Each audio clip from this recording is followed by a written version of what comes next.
Welcome to finals day here. This is day 4 and the final day of Confraternity 2025. Mackenzie Smith, the referee, will get things underway. The Burdekin Catholic School up against St. Augustine's.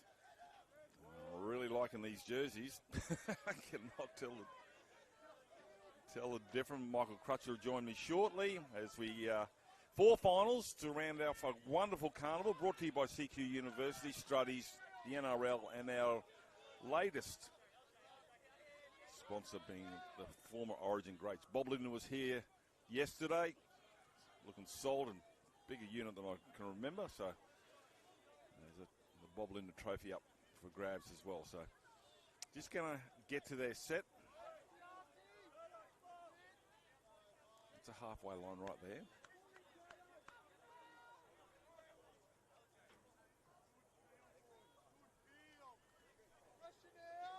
Cut out ball.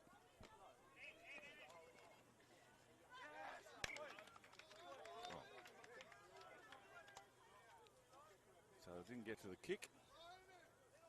Thank you, Michael. They look very similar, these jerseys. 25-minute halves. No stoppages for this one. The final at midday between Padua and St. Pat's will be. The blockbuster awaits us at 12:30. Militoni stands in the tackle. No breeze to speak of today. Wonderful day for rugby league. That's a good carry, gets across the 40. Again, throwing it forward at the line. And Suwali.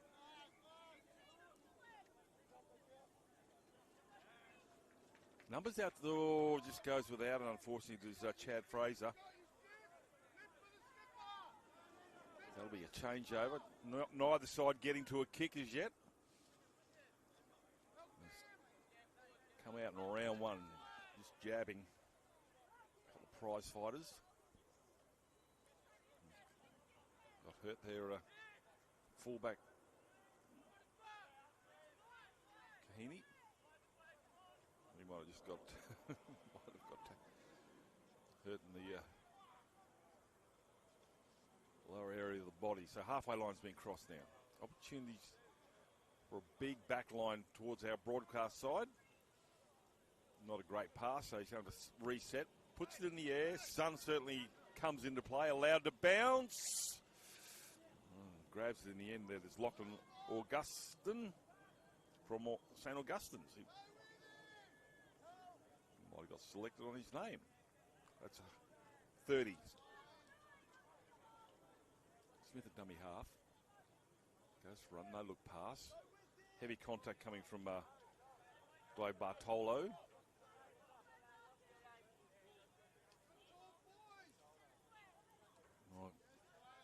Sneaky little dart from dummy half from Blaine Smith. Almost a one-on-one strip, but hangs onto it. Oh, he's juggled it while he's on his back. That's a slow play, the ball. Not ideal for their next option. Kick over the top. It's not their last. That'll stay in the field of play. He'll pick it up. Tackle count will continue. No, knock on. It wasn't the last, so it'll probably be... Should be a scrum. Michael Crutcher, good morning and welcome to a glorious day here at Rockhampton. It's a fantastic day, just beautiful. And I'm late because I just had to finish eating some breakfast because if you don't do something now, you'll never get a chance the rest of the day because it is game after game as we head to the Confro Shield final at 12:30, as you said just before. So it's hard to believe we called St. Augustine's on day 1. So here we are calling them again. It's gone in the blink of an eye. Yeah. So I think that may be opening game day 1. And they're the opening game of this last day. And it's just been a great carnival. And talking to these teams here, they're all talking about what a week it's been and how exciting it's been. And this is their last chance. Game number 6 since Monday. And great to see Burdekin. First time they've been on field number 1. Yeah, so the Burdekin Catholic High School, they're back at Confraternity Carnival. It's great to have them here. It's their debut here. They're a co-ed school of about 300, wow, which means they don't have a big pool to choose from, which is really the beauty of Confro, as we say, it just brings teams from across the state of different sizes. There's a spot for all of them. Thought about getting the offload there, and it's going to be a penalty for a high shot, so that's late in the tackle count, so the Burdekin will find touch. Easier to kick today because of the better conditions. Yeah, we were at base camp for the last few days, weren't we? You were here with no jumper on. I've still got a jumper, but it's just no wind this morning, which has been a factor each of the days of this carnival. So I'm sure the fullbacks and wingers are very happy with that. Yeah, still heavy dew though. That'll burn off as the morning progresses. So here we go with Burdekin with the first opportunity to put some points on. We've had 5.5 minutes of footy with no score as yet. Thinks we're going to get an offload there. There's a 5-8 Lamont. Number 9, I beg your pardon. Now the wing wants to have a crack there, and Pribabon. I think you could probably count more than a dozen times that the tries from dummy half, Crutch. They've been scooters and number 9s in this year's competition. In every division too. Yeah,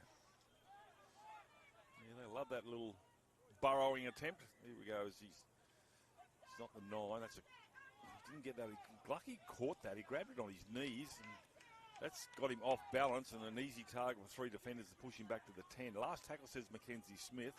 They come to this broadcast side. Take it to the line. There's a chop. Good chance, and he'll go in and score the first points there with Riley Smith.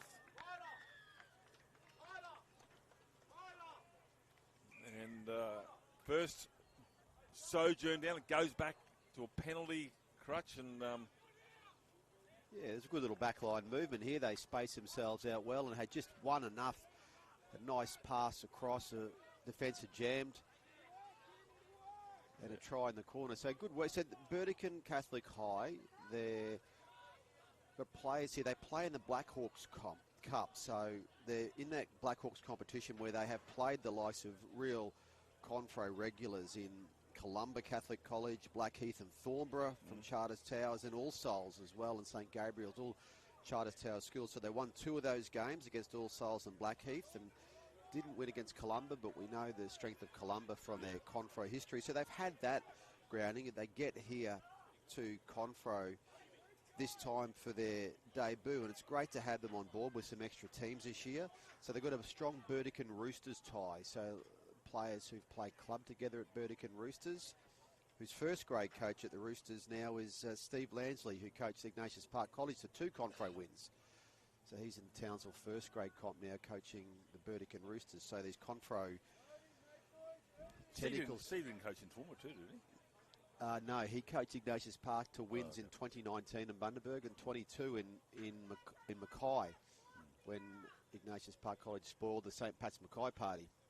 Here's a strike, goes out to the left, score remains 4-0. And as I said, took 8 minutes to put points on, so they'll be happy. The first one there, it was good work actually by the 19 there, Finlay Kennedy. He just took it to the line there, and nothing else the St. Augustine's defence could do but to try and hang on to him, but he drew the outside man, and Riley Smith goes over for a Confro final try. You'll remember that one for sure. He looks young enough to actually probably run around again next year. Because as you said, Michael, they've had to draw on probably year 11 boys because of the size of their school. Oh, for sure, and some, a lot of these schools carrying year 10 boys who are over the age limit as well. Some of them get 3 Confros in their time, so, it's a great experience, and they remember them all. And St. Augustine's, of course, from the Brisbane Catholic education system from down in Springfield area in southeast Queensland. Oh, gets the offload at the back there. Play on says Kahimi. Yeah, well, that's a growing part of the world as well, Springfield. Certainly is, and they've been regulars here for, over a decade, St. Augustine, so always good to see them back. Again, they come to this left-hand side, testing the right-hand defence of St. Augustine's. No way through there. Tackle there was Calavidi. Midfield bomb. Allowed to bounce. Not sure whether it was the last. But regardless, it's going to be picked up there by Jones at the back there, and he'll get up and play it 35 metres out. So both these teams get through the week and different fortunes and injuries as well. We had one of the Burdekin players who was injured in game number 2. Jack Costello injured his knee in game 2. It's one of those ones where you just have a war of attrition to get through today to the last day of Friday. And some teams always just ride with the bumps and bruises. And, you know, I did hear a story yesterday of someone who broke their ankle on day 1 in plaster and insisted they could play today. He's not playing. No, he's not playing, but he wants to. He told the coach, I'll be right to go. I've got no pain in this leg. The coach said, I think you probably do. And he didn't have the heart to tell him, but we actually amputated a young man. You don't have a leg. A 17-year-old boy seriously said to his coach, I know it's broken, been plastered, I'm good to go. Here's a little kick through here. There's a chance for Smith overruns it. I'm surprised there weren't more knee injuries and ankle injuries, especially from on day 1 in very wet conditions and slippery, long grass. So they've done quite well. These physios and everything. Yeah. They had that great physio care here, and there's 3 doctors for all of these teams. So there's great care. Ambulance is here quickly if it's needed, just for precautionary reasons.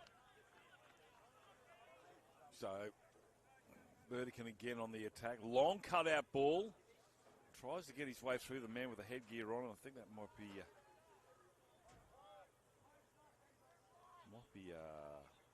Di Bartolo again.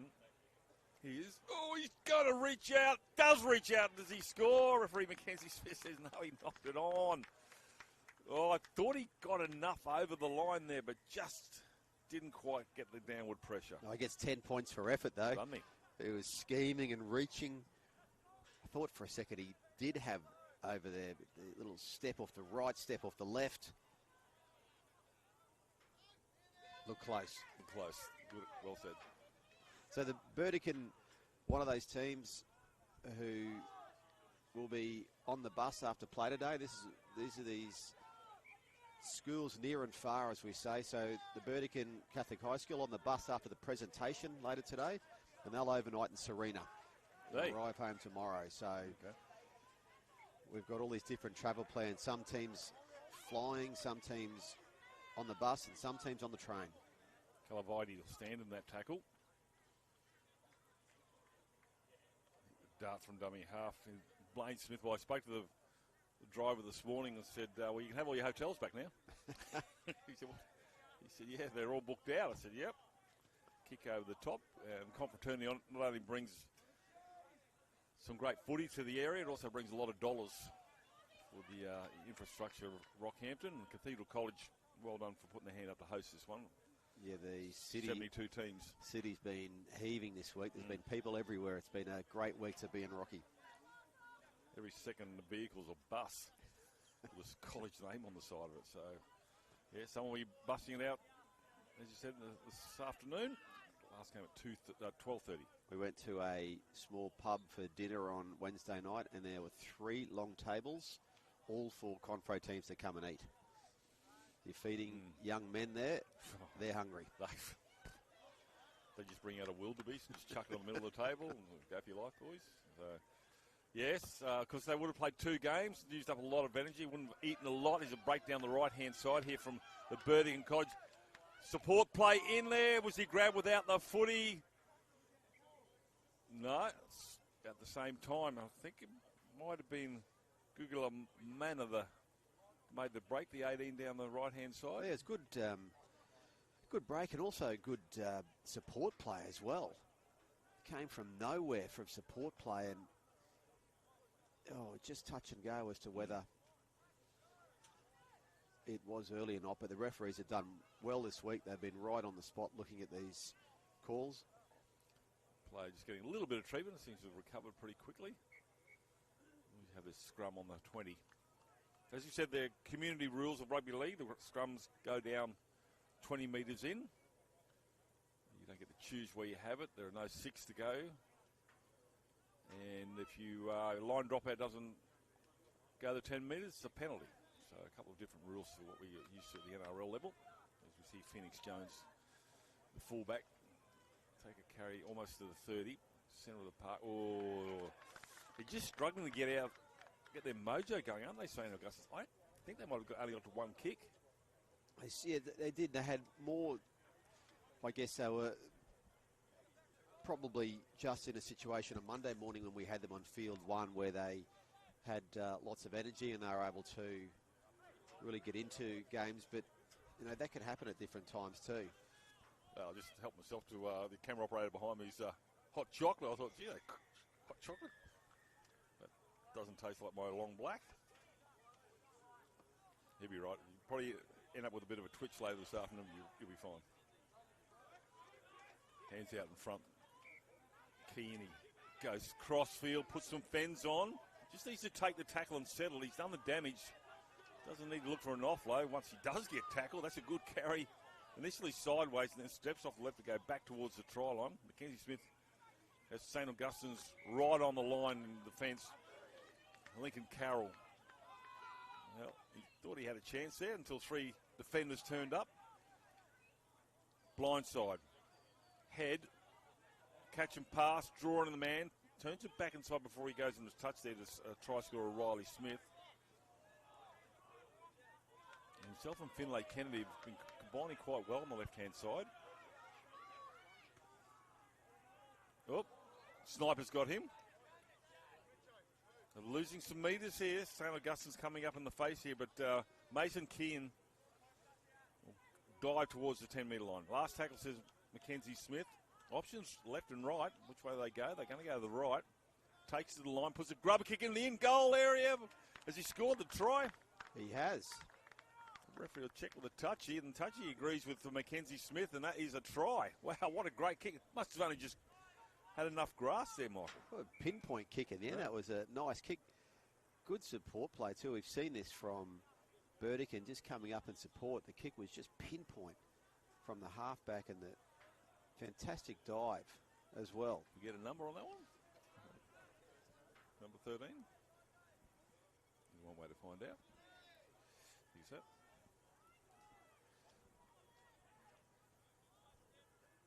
You had a try score there, boys? 13? It's always 13. It's always 13. You making that up? All right. So, confirmation from our boys on the sideline, number 13. Remarkable. They do a great job, the boys from the NRL down there, keeping all the stats, the try scorers, what time they scored the try. And they also help us, us Stevie Wonders up here. We can't see. So, Leyland Lampton gets the try. Number 13, we talked about number 9 scoring tries. Number 13's, they've been heavily involved in the try-scoring department. If there was a double system here, you'd be happy if you drew 9 or 13. Correct. Most certainly.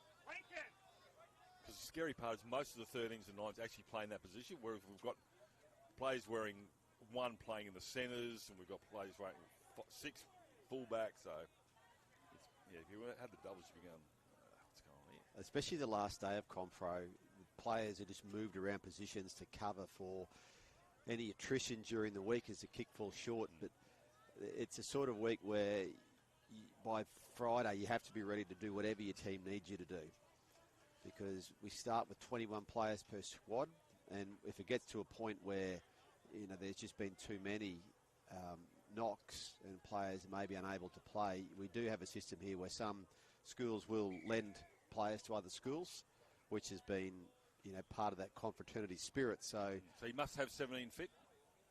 Yeah, 7 if you can. Not everyone will carry 17, okay. But if you can do that, and we've got players who will come and meet new teammates from different parts of the state, say hello and go out there and give their all for those new teammates. It doesn't happen often, but it just does at times. If we've got a situation where teams may be a little bit short because of a few knocks, that will cover. Well, Macaulay College, they were playing here on day 2 from memory, or maybe day 1. And they had a number 10 jersey on a chair, and I wasn't sure what was going on there. They had a number 10 out. I think Barry might have been his name there. Anyway, they had it for their player of the carnival last year from Alex Wilson, I think his name was. I could be wrong there. And so one of the coaching staff came up and he chatted about it just after halftime we restarted and said, good on you, Alex, don't come up, it's too cold. And he said he'll be watching at home. Anyway, he gets here yesterday. Oh, so he come out of his bed, and he had a farming accident last year. He's paralysed. and he came over and watched the boys. So I went over. Unfortunately, there was a neck injury on the field at the time. Went over, said, "Take it over." He said, "Mate, I had to come." You talk about wanting to be with your teammates, and he turned up, and I've actually wrangled him in if he goes to Confro next year. Sorry, mate, you've been panned with another commentator. You're gone. So he said, I'm more than happy to come along and stay involved in Confro because that's it. You know, even though he's had a farming accident, he's in a wheelchair, he still wants to be part of this this wonderful competition. Terrific story. So good young man. That's a great story, and it does get into your blood, Confro, when you've played it or coached it, and you know, even the players who are now at NRL and Origin level, if you see them and they talk about Confro, they want to know what's happening at Confro, which teams are going well, you know, who's expected to go well this year. There's genuine interest from any of those people who've been involved with Confro before. They never lose a connection, and they're always keen to keep abreast of it, and that's, you can tell by the numbers on our live stream, it can't just all be parents and friends. Almost through there. The diminutive Googler manner. Little Energizer bunny almost got to the chalk. Not really sure where he's trying to go there. I don't know whether we've got two 18s out there. It's not your right side, is it, on a Friday? More than likely, mate. Actually, am I facing the right way? Lamont. Again, they pepper this left-hand side. He goes back into the field of play. There's Finlay Kennedy, who's trying to link with the try scorer there and Smith there, but the defence came up and turned him back inside. Lamont again. Going backwards to go forward, Lamont. It's only going to be Tyrell Safai. It's going to stop him. Now it's the last.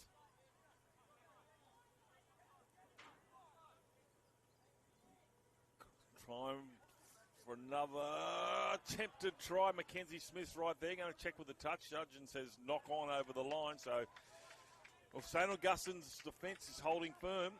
They've already leaked 2 tries, but on this occasion they survive. Yeah, 2.5 minutes to go on this half as well. So, as you said, John, 25-minute halves today, which just tests the endurance again. These players, they played 25 minutes yesterday as well in the semi-finals or their playoffs. And they'll have one half to go of a intense week after this, and they're still putting in. It's Blaine Smith. He'll play the ball. Screams for the footy. Big fella. Calavide. He's taken the pink headgear off.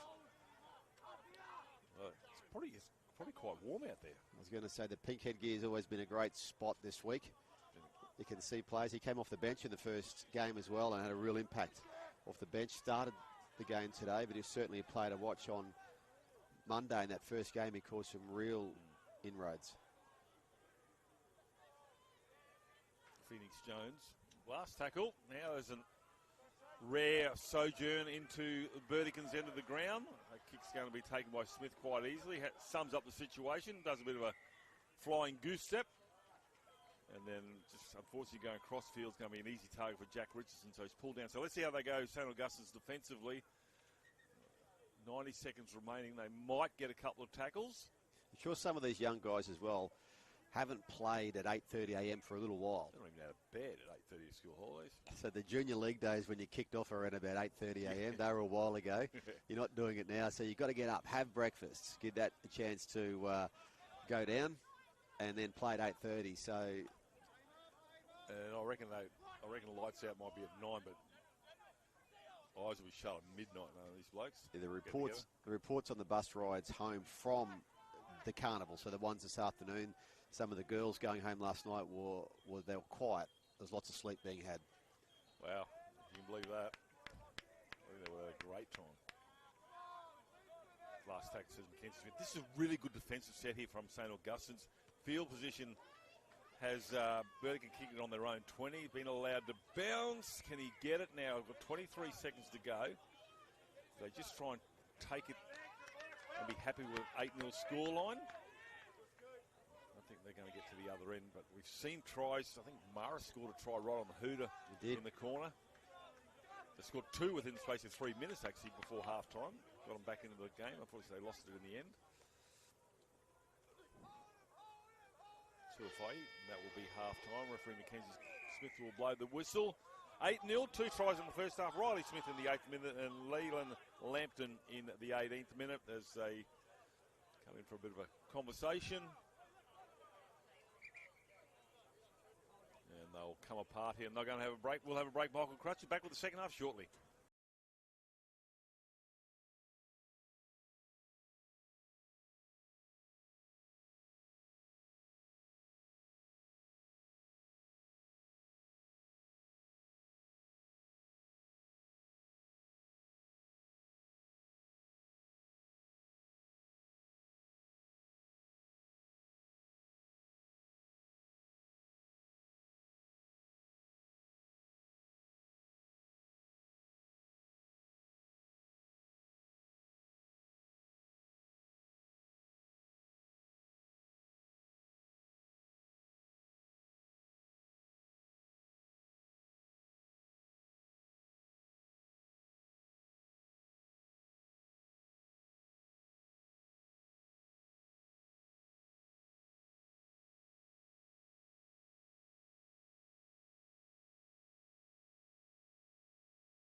referee Mackenzie Smith getting some instruction from her mentor, Sean Chapman, as she blows the whistle. This will be her final game for the day. Had a great job. So, again, there's a selection process for referees as well. Crutch, I don't envy that job. There's a big run from Calavidi.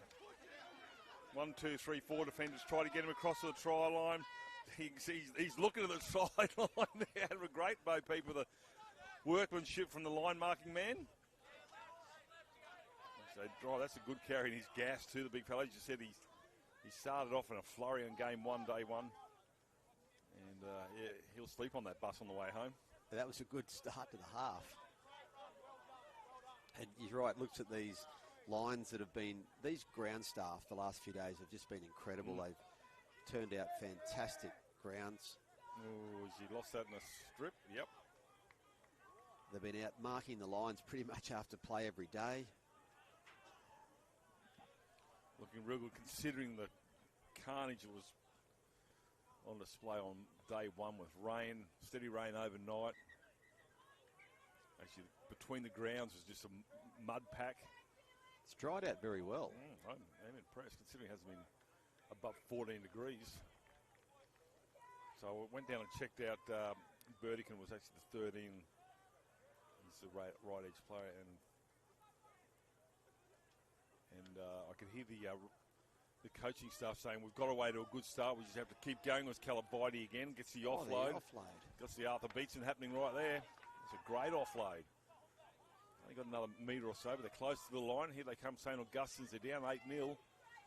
Oh, that's not ideal. Loses the football there. There's Militoni. Wasn't happy with it either, but got to look after the footy.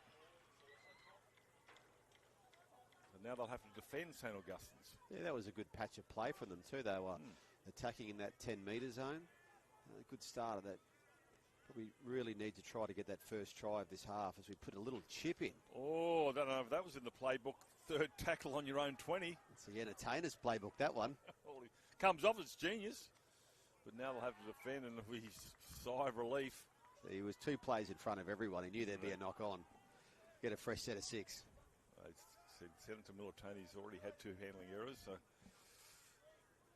yeah. Why not? You try it. 8-0, but like I said, it's only the third tackle on your 20. Maybe their 20, the opposition's 20 being that.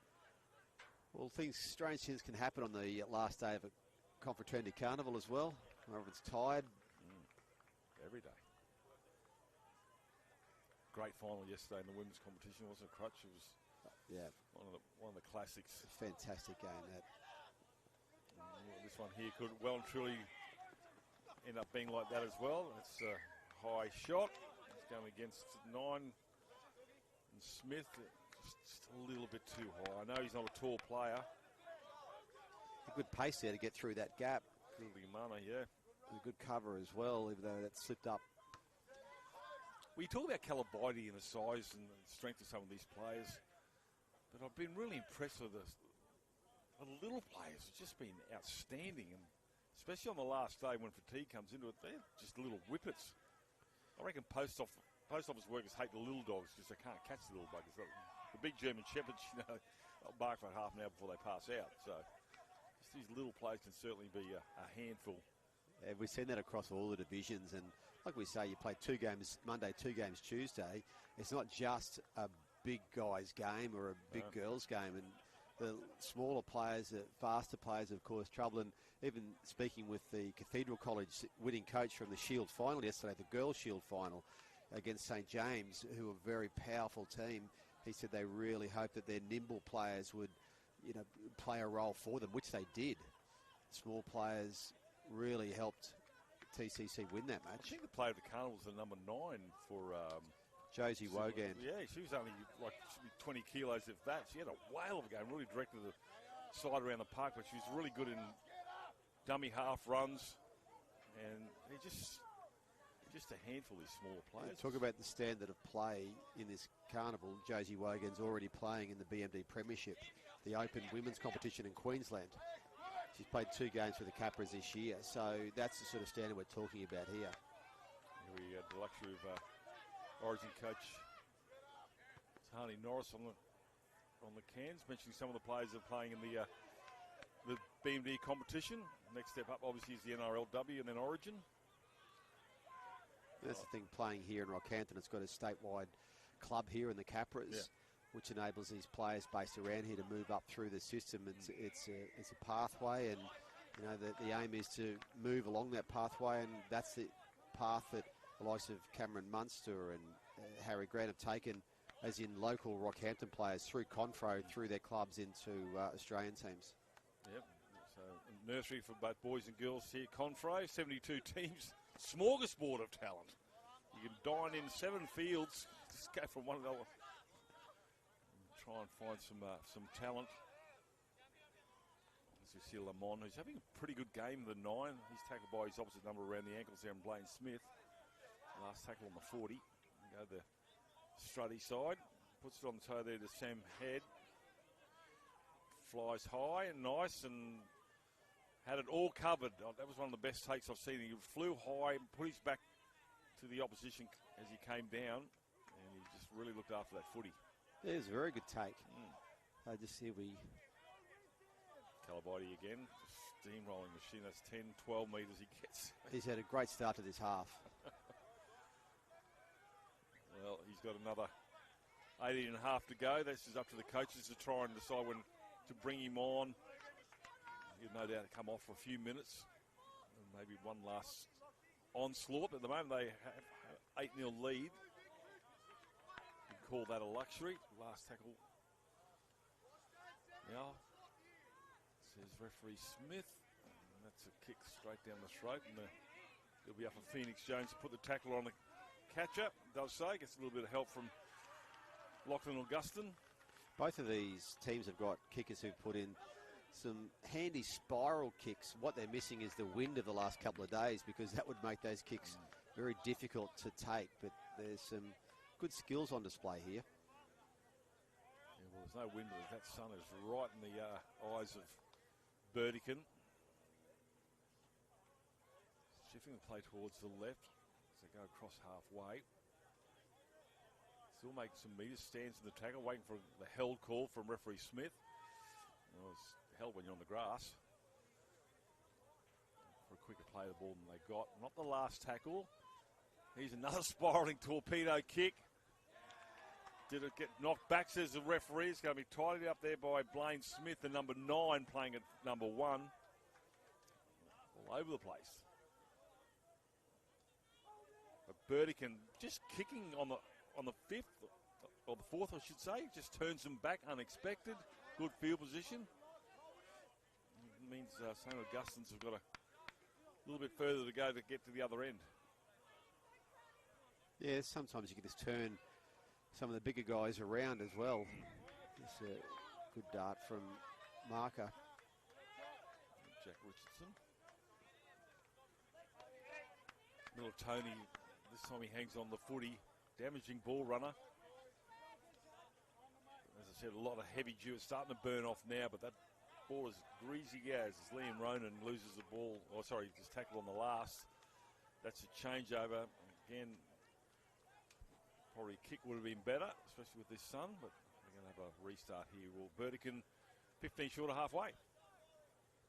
Yeah, we're down to the last 16 minutes now of the carnivals for these two teams, and the others on 7 concurrent fields. We had to move a game forward on field 7 because the Mount Isa team, Good Shepherd, had their flight home rearranged by about 6 hours, which was handy for them. So they got told their flight would now leave at 10:30 a.m. rather than this afternoon. So when does a flight come earlier? That's breaking. So so they had to move that game, and it was put on as that kick. Hang on a second, almost a flight now. You going to the Isa? Oh, flight. Warmer than here. They're going through a different. They're going through 2 flights there, but that flight was changed, so that game started at 8 a.m. There you go. Just to ensure that. Who are they playing? I'm not sure. I don't remember. Well, it's good of them to, they would have said, okay, we'll accommodate that. We want a game of footy. And so they'd be on their way to the airport. That game would be almost finished, probably finished by now. Well, that flight's going to have a lot of grass and soil up the. There's showers at the at field 7. quick. Pops that back inside and the intercept. That's a good carry. Determination there from Leland Lamp. He's already got one try. He'll get up and play it short of halfway. Strong run. Juggling. Now, he's been penalised for tackling the player without the ball. So, again, it's St. Augustine's discipline, letting them down. One with the pass that didn't go to the man, which I didn't think should have been passed. Yeah, they're just at the point where they just need to build some pressure, St. Augustine's. If they can build that pressure, they can put the Burdekin defence in the spotlight. But they haven't done so far. They did early in this half when they were down there after some good runs, but need to get it back down there. There we go. It's a carry from Kovacic. Sideways, but I can just looking at some of these players from Burdekin, you can tell they're only 15, 16 at best. So they'll have a couple more years. This is a lovely play. Again, they go through these two. These two have combined very, very well. God, banana kick in field, gets the bounce. He'll go to the try line. He'll score his own try here. Will Finlay Kennedy. But he can thank Riley Smith for that. But he started, did Finlay Kennedy, and he's going to finish with a meat pie to take that to 12-0. That was a great kick. Just got that little gap down there, and the kick comes back in. Look at that. It sits up perfectly. Yeah, the funny thing is you probably could just pass it. But anyway, that looks more spectacular. You couldn't do that any better on a computer game. Yeah. The kick the way it's sat up. Yeah. And, yeah, those two have been a handful for the right-hand defence of St. Augustine's of Finlay Kennedy and Riley Smith, yep. Yeah. That was a good try that was run around to make it better. So that will make it tough now for St. Augustine's, and Burdekin just pushing a bit further in front. St. Augustine's have played in the Seeker competition down in southeast Queensland, so I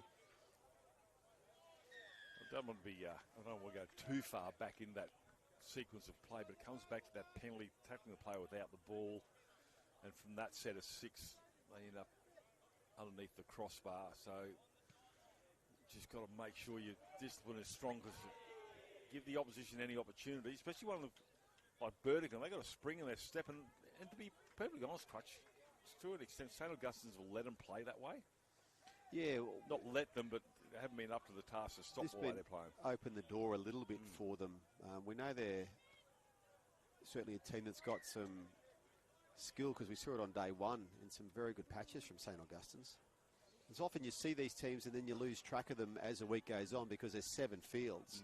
And to be able to keep track of every team is very difficult. So it's good to see these teams from one end of the week to the other, just to see how they've come along. But you talk to their coaching staff, and they all mention just what a great week they've had, the experiences they've had. And of course, we had the Premier David Crisafulli here on Tuesday, down with his the jersey he wore 29 years ago for his school, Gilroy Santa Maria College from Ingham, and the Premier spoke about the fond memories he has of Confro and what he thought was a real growth week in his life.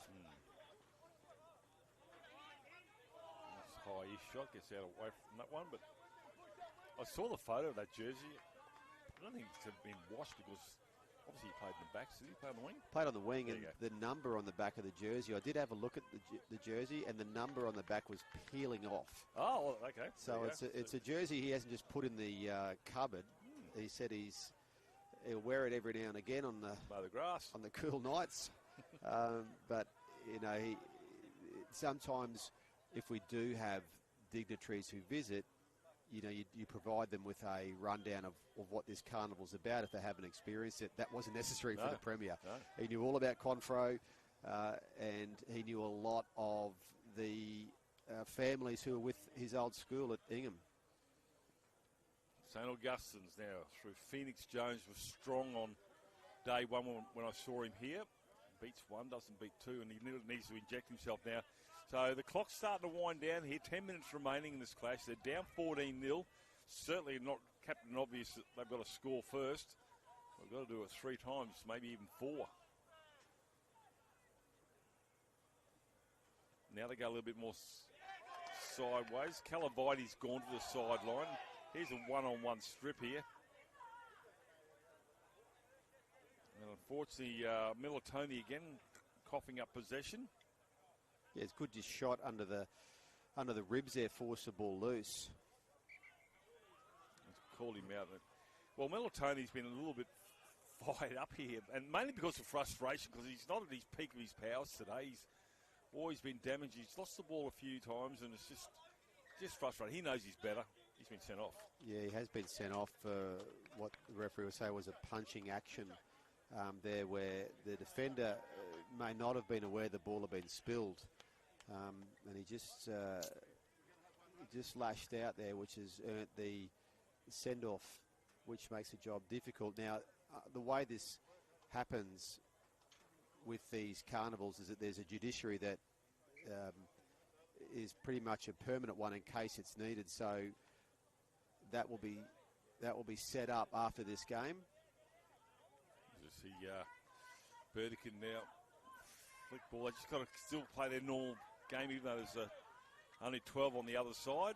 We've seen sides lift when they've had a player taken from them. A number of times, even at origin level, we've had Queensland with only 12 players have come back and won games, so it could be dangerous here. St Augustine might have fired them up, but the judiciary, you're right. There's a sign on the wall over there on the donga, which I might say has its own fridge, it has its own heater, it has its own vending machine. It's a really tough outfit. It's missing a place over there, mate. Missing a lounge. It's a green room.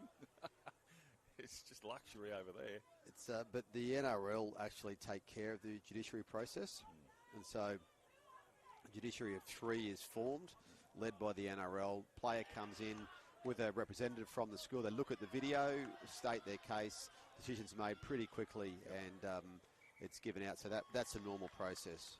Can I just give, actually, in all seriousness, can I give a shout out to the people in the donga? They're obviously over there, Crush, doing some media stuff, and Johnny Thomas is giving us he brings me my team sheets over. Young Haley's over there, young Billy's there. They're all doing a great job, aren't they? Kirby as well. Yeah, Kirby. It's been a really well-run machine over there. It has been, and with all the work to keep this carnival running, they do a great job. They're just pros in allocating fields, and draws, and it's a big effort. Yeah, Mark Bunting as well. Mark running around. He's obviously been over on the far side. That's good cover defence there from St Augustine's. And NRL in there also, and NRL just taking care of a lot of the logistics and helping to run this carnival properly and making sure that all the scores are updated, as you mentioned, and you can find those on the Play Rugby League site, which is linked through the Confraternity Carnival website. So there's a record of every game that's played at Confra. You can go back and have a look at it and see who scored when, and the path through the pool. So that we've started to build it up the last few years now, which is a great archive for this carnival. It started in 1980 with 6 teams.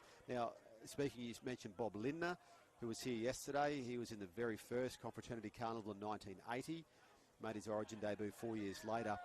And Wally Lewis will be here today, as well as part of that arrangement. So Wally will turn up pretty soon. Got to play down in the backfield. And that a little bit different as carnival as well. Normally we have all fields within eyesight of each other. So we've got 3 fields couple of 100 metres down the road, so it's that means you've got extra staff you need, don't you, because you're in 2 different locations. Yeah, and we've got field number 7, which is about another, I guess, a kilometre or so down the road from there to get to field 7. So, but that's what this carnival needs now with this number of teams, with 72 teams, and 72 games on Monday, the same number Tuesday. You need those 7 fields to make it work, or we'd be here all night. So. That's where TCC this week have been magnificent. We had 6 fields in Townsville last year, but we didn't have 72 teams. We've added extra teams this year. So to be able to do that, and to, this carnival's become so popular, and it's not just, 72 teams who are being sort of begged to come and play. There's a waiting list of teams. No, it's... When you told me there's 72 on Monday, I go, what have you done to yourselves? You're just giving yourself, self-inflicted ulcers. But it's all about the kids playing some footy, and it's all about getting them out in the park and making friends. And these coaching staff too, and many of them are teachers. I mean, this is the first week of school holidays. That's correct. Yep. And they do a magnificent job. They look after these kids. They get them across long distances. I saw a couple at a restaurant the other night with all the kids there eating. They had them all there, and you know they're on duty as teachers. No one's having a beer, so they may want to sit back and have just a quiet beer after a long day. They don't, because they're on duty. They do a great job. The carnival cannot get by without these volunteers and you know staff who just make it happen. Yeah, no, motel I'm staying at, there's a college there, and they're very mindful that there are other people in the building, and they're just, the boys, obviously they're excited, made a little bit of noisy, but the teachers, they don't just get back to the hotel and put their feet up and turn on the telly. They've got to make sure these boys stay in line, and I'd say 100% of the time they do exactly that. And that's going to be 4 minutes remaining. It's going to be a road too far, you would think, for St. Augustine's. Can they get some points on the board? Burdekin's defence has been strong. We've been looking to the right-hand side of field one for the majority of this half. Yes, they're down a player, but that was all happening before the number 13 was sent off. It's Calavati there with a carry, so they've just been really clinical and disciplined, and their error rate is very, very minimal here from Burdekin, and they've been rewarded with a 14-0 scoreline, which I think won't be challenged. Yeah, just the last 3.5 minutes, but well done to both teams for the week that they've had. We've got 12 other teams lining up their week on the other fields right now as we get a little chip through. Smith's there. Little 1980s play. Yep. Don't see enough of it. Cliffy line, yeah, totally. Riley Smith covers that one. All right, here's an opportunity. Referee will say it's a knock-on. The first one coming from Burdekin, so they'll have a scrum feed. They only have to put 5 in there because they're down a man.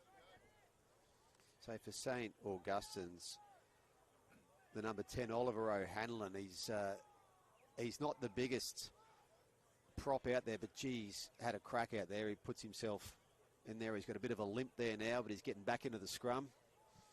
His teammate looked around and called for some assistance, but he said, "No, I'm going." I reckon if you get thrown the 8 or 10 jersey, somewhere deep inside, the mongrel comes out. You know? Hang on a second, I'm a front rower. Whether they're stereotyped to say, but they just, they're the big men of the game.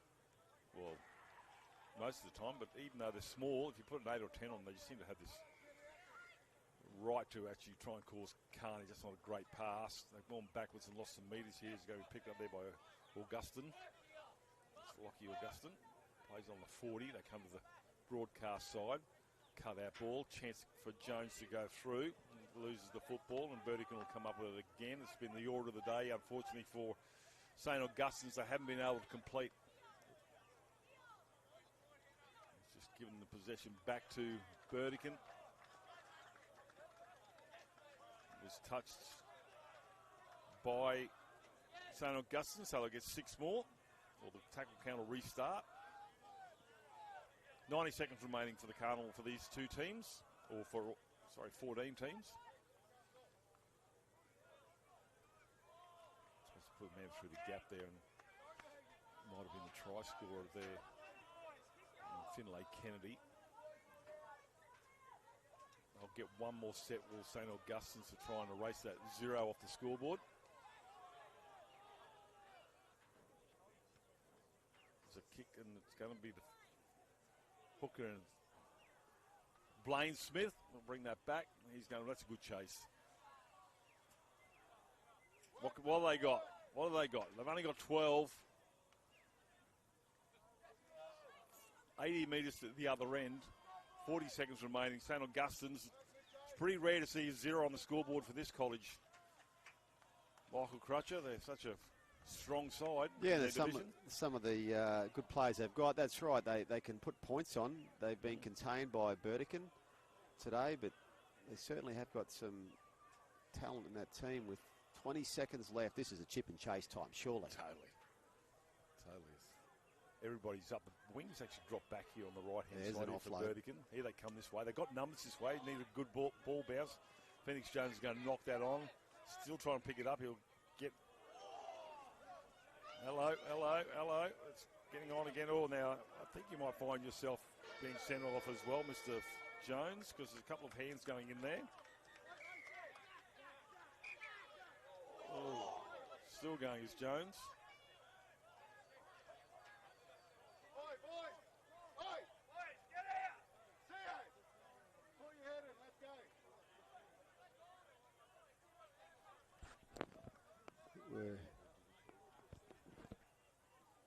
It's a disappointing end to the game. What's been, a pretty good week. Disappointing to end it on that note with. Well, I'll tell you what we're not going to do. I thought the first half was over. I already signed off. And Mackenzie Smith ordered a penalty because that half ended in a fracas as well, the first half. Yeah, we'll have some call-outs here before. We've only got a quick turnaround, though, for our next game as well. So... Well, I'll let you go. I'll finish this one off for you, Crutch, because you've got to get set for other games as well. And as we keep an eye on this one from Mackenzie Smith. And I'm pretty sure there's a couple of players who might end up over in that donga that we said with that shed. Tyrell Suafai has already been sent off. Referee Mackenzie Smith. Bring out a couple of players. Well, I don't think it was Jones. I do apologise. I thought it was the one from St Augustine's. Oh, sorry, this is the Burdekin side.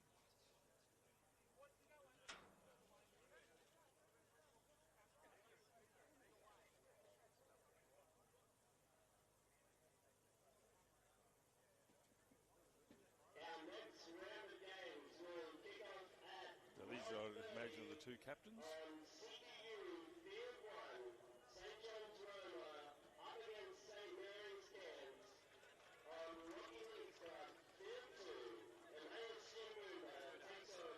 Yeah. Well, you can, because basically it's we're going to sign off here because we've got another game ready. So we're back with game 2.